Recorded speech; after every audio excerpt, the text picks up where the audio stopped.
Martin Paes bisa menjadi kiper utama di Ajax, dan ini satu satu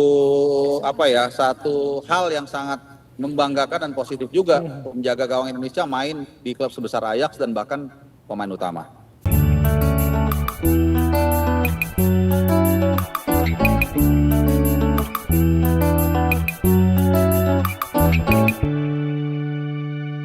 Selamat pagi. Selamat pagi Bung Harpa. Halo, selamat pagi. Ini sorry sambil jalan ya. Siap. Agak gerak-gerak. Nih dengar-dengar kayak katanya lagi sambil jalan sambil gerak karena katanya juga lagi mau uji medis juga nih kayak Kayak Martin Paes. Ya Bung Harpa Harus nih dong, harus. Ada yang lagi rame kabar Ya. soal Martin Paes yang akan segera gabung ke Ajax Amsterdam. Ini sebenarnya padahal ramenya dikaitinnya ke Persib Bandung ya, tiba-tiba jadi ke Ajax. Ini gimana menurut Bung Harpa? Apa sebenarnya Bung Harpa udah dengar kabar-kabar A1 soal ini? Ya sebenarnya dulu memang santer dikabarkan Paes merapat ke Persib ya. Kebetulan Persib juga sedang punya ambisi untuk tampil tampil jauh lah di ACL 2. Kita tahu nanti 11 Februari akan menghadapi Ratchaburi di Thailand, dan selang 7 hari akan menghadapi tim yang sama tapi main di GBLA, sehingga mereka mungkin merasa perlu reinforcement dengan mendatangkan Martin Paes. Teja Pakualam bagus memang, tapi mungkin secara postur ya Paes lebih ideal. Ya kita tahu lah Paes kualitasnya seperti apa. Dari yang saya dengar sebenarnya sudah ada kesepakatan atau udah ada upaya pendekatan, tapi entah mengapa saya pikir sih ada pengaruhnya Jordi Cruyff ya, karena Jordi Cruyff kan sudah ditunjuk menjadi direktur tekniknya Ajax, dan juga ada Dini Lansap ya, dua orang yang punya kaitan juga dengan tim kepelatihan era Patrick Kluivert, dan saya yakin pasti dua nama ini punya pengaruh untuk menarik ke Martin Paes ke Ajax, dan saya pikir cukup berprospek. Dan kalau saya ngobrol-ngobrol dengan satu dua kolega dari Belanda, kemungkinan besar saat ini memang dia akan menjadi pelapisnya Jaros ya, kalau saya nggak salah namanya, itu kiper pinjaman dari Liverpool. Tapi kan dia nanti akan balik bulan musim panas nanti, dan kiper ketiganya pun Pasver kalau nggak salah, yang ubanan itu udah tua ya, jadi mungkin tahun depan kalau memang sesuai dengan rencana atau tidak ada perubahan, kemungkinan besar Martin Paes bisa menjadi kiper utama di Ajax, dan ini satu hal yang sangat membanggakan dan positif juga, menjaga gawang Indonesia main di klub sebesar Ajax dan bahkan pemain utama. Bung Harpa, ini kan kalau ngomongin tentang prestasi Martin Paes ya, mungkin beliau memang layak untuk berada di Ajax Amsterdam. Dan juga tadi juga sempat disebut bahwa ini ada sedikit campur tangan dari Jordi Cruyff. Tapi kalau misalkan kita melihat kepada di Indonesia, Bung Harpa, mungkin Persib yang sempat santer digosipkan akan mengambil Martin Paes, mungkin juga Boboto juga sudah mendengar ceritanya. Nah, dengan mendengar akhirnya Martin Paes ini diambil alih oleh Ajax Amsterdam, gimana menurut Bung Harpa melihat para respon dari Boboto, Bung Harpa? Nah, ini menarik ya, kemarin saya sempat ngangkat topik ini. Mungkin jadi di satu sisi mereka mungkin ada rasa kecewa sedikit mungkin ya, tetapi mereka sih mengatakan begini banyak kan, nggak apa-apa kok, kami ikhlas gitu, yang penting karir dia bisa berkembang, toh kan itu buat tim nasional juga gitu. Jadi saya rasa ini satu sikap yang sangat luar biasa ya.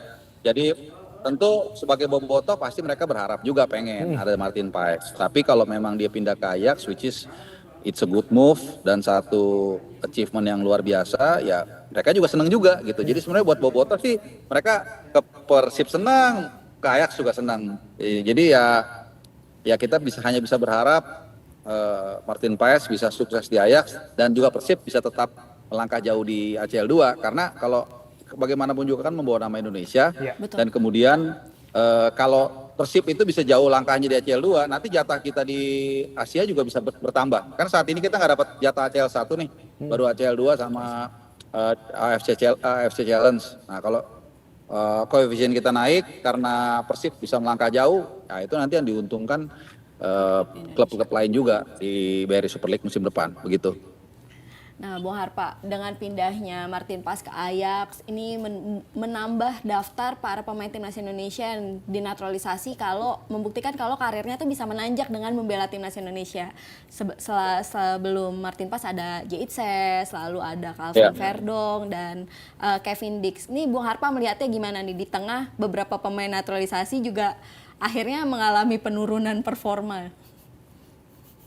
Ya, memang kalau kita pasti berharap mereka bermain terus di Eropa, dan saya pikir kalau kita sepakat ya itulah alasan mengapa mereka dinaturalisasi, karena mereka ibaratnya kalau boleh kita anggap seperti matahari, kan matahari menyinari kan bukan di dekat kita kan, tapi di jauh di sana kan gitu. Tapi ya apa boleh buat ya, mungkin inilah bagian dari persaingan. Jadi kita bisa melihat ada disparitas antara mereka yang katakanlah masih punya ability untuk compete di Eropa. Ada Justin Hubner, jangan lupa, ada Nathan Chowon juga, yang dua nama ini sedang berjuang. Kalau kayak Jitse tadi yang disebutkan tadi, Verdong, Kevin Dix, Emil Audero, saya pikir sudah sangat settle lah. Hampir 4 pemain itu settle. Tapi kan yang lain ada yang in between nih. Seperti Nathan, dia mundur sedikit lah untuk mengalah, bergabung dengan Erste Divisi dengan klub Willem II, tapi kita lihat sekarang dia sangat reguler, bahkan beberapa kali berkontribusi terhadap gol atau assist. Demikian juga Justin Hubner, tadinya main di klub Liga Inggris ya, kasta tertinggi sepak bola Liga Inggris, tapi kemudian kesulitan mendapatkan tempat.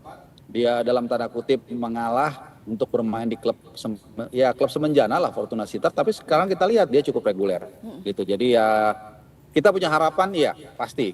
Kita pasti harapan teman mereka main di Eropa, tapi ya kalau memang mereka karena satu dan lain hal memilih untuk main di tanah air, apa boleh buat. Terutama yang udah berusia sih.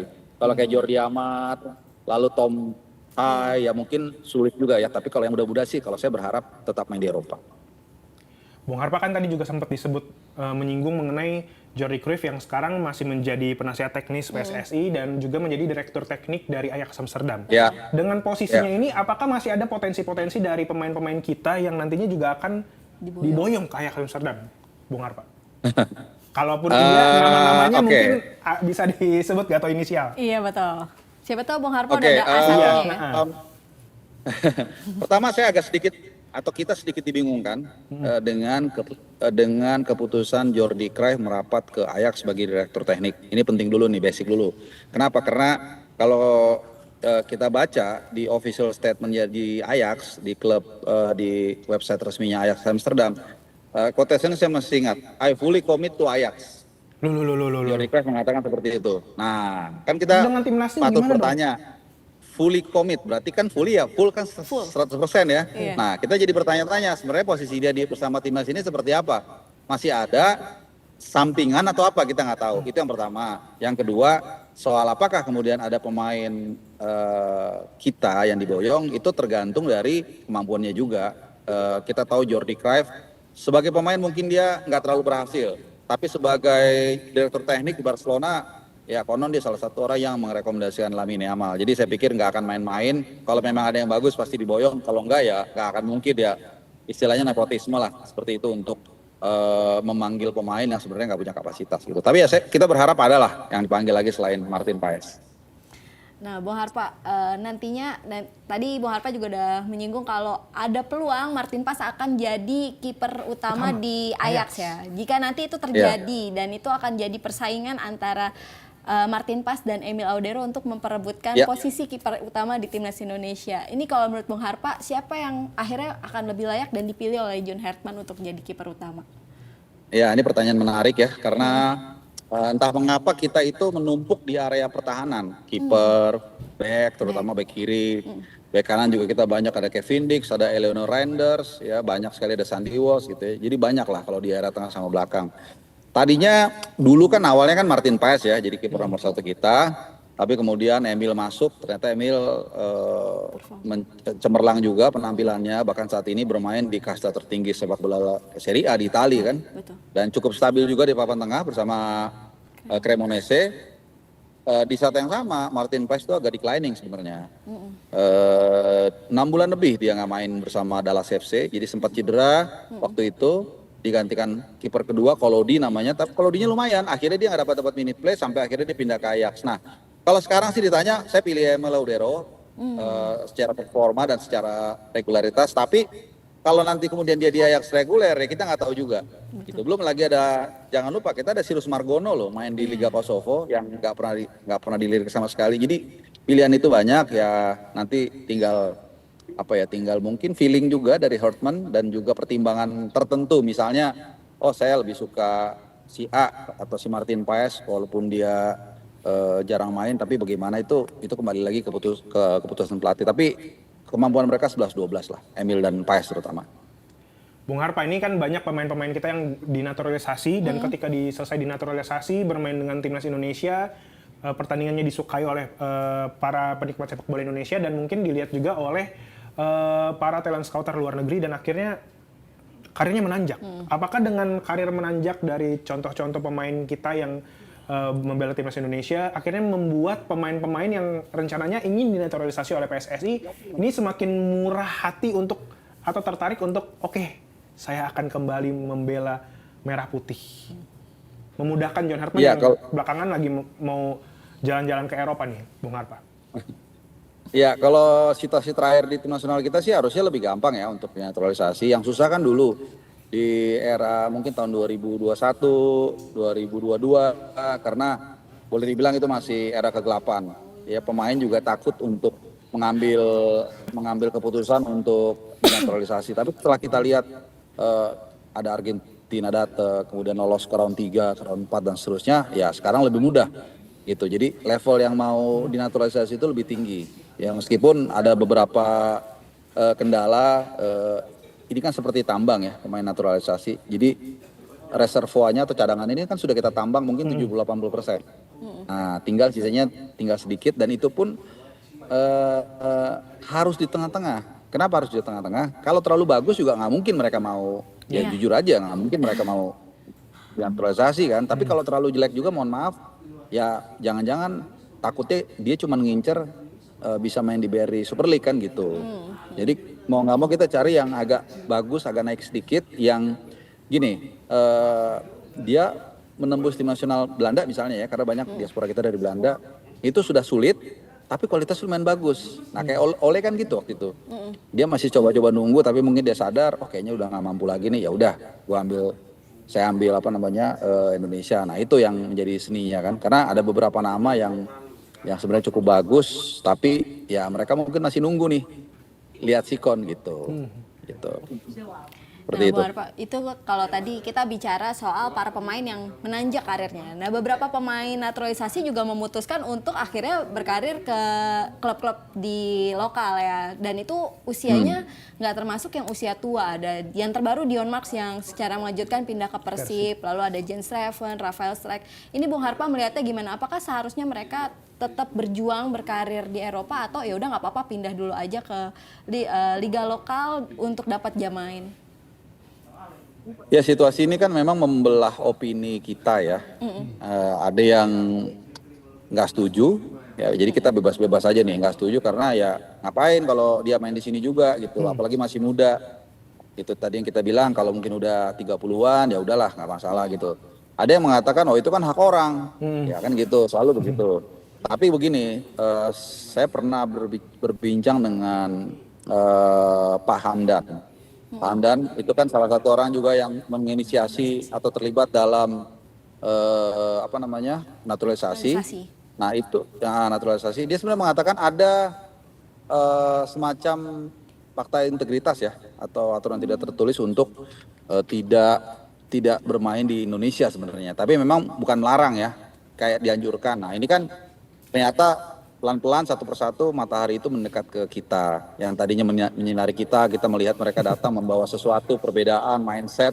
Tapi kemudian ke sini juga. Karena bukannya kita menghina ya, tapi kan kita jawab jujur lah, bagusan Liga Belanda apa Liga kita kan gitu. Pasti bagusan Liga Belanda kan. Nah, jadi ya tapi apa boleh buat, mungkin ini menjadi pelajaran bagaimana nanti ketika menaturalisasi itu, ya mungkin itu salah satu apa ya, bukan aturan ya, tapi yang harus ditekankan, terutama nanti ketika nanti kan melalui serangkaian itu prosesi naturalisasi ke ke Kemkumham kalau nggak salah, terus ke DPR, Presiden dan sebagainya. Nah itu mungkin bisa menjadi titik bahasan bahwa entah bagaimanalah diatur supaya mendorong dan mengkondisikan pemain itu sebisa mungkin tidak main di Liga Indonesia. Misalnya dibatasin kalau usianya sudah 29 baru boleh atau apa. Nah itu urusan mereka lah. Tapi intinya bagaimana mendorong mereka untuk sekuat mungkin, sesemangat mungkin bermain di luar, bukan apa-apa. Untuk tujuannya supaya karir mereka juga tetap bertahan lah gitu. Baik, terima kasih Bung Harpa. Waktu sudah menunjukkan kita harus berpisah ini Bung Harpa. Terima kasih atas obrolannya. Ya. Kita jadi Sama-sama. semakin paham mengenai apakah sebenarnya naturalisasi ini penting atau kelanjutannya dari naturalisasi gitu ya. Yes. Terima kasih banyak Bung Harpa. Selamat kembali Sama-sama. berolahraga. Kebetulan bajunya udah biru-biru ngomongin Persib nggak jadi masuk Persib. Terima kasih Bung Harpa. Selamat pagi. Salam olahraga. Selamat pagi. Salam olahraga. Stay updated. Info terkini masih banyak. Jangan lupa subscribe, like, dan share YouTube official OKZone. Dan selengkapnya ada di okezone.com.